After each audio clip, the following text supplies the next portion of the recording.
เพณีของห้ามใจบ่ได้ดอกน้องมาเป็นเมียรองของอายบ่นา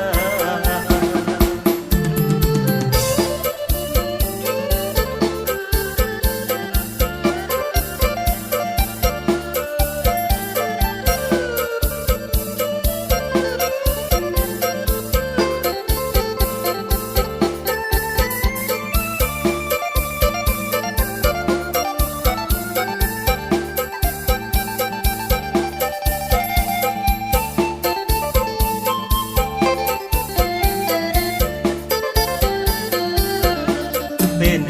บ่นอเป็นเมียน้อยอายบ่ลาตกลงกับอายบ่นามาเป็นพันยา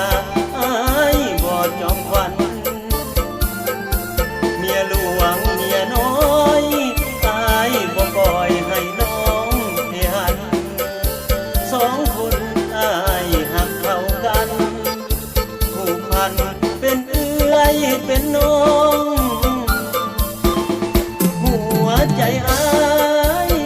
นี่อยากได้เมียสองคนยุ่งยากสับสนจะสู้ทนเพื่อเมียทั้งสอง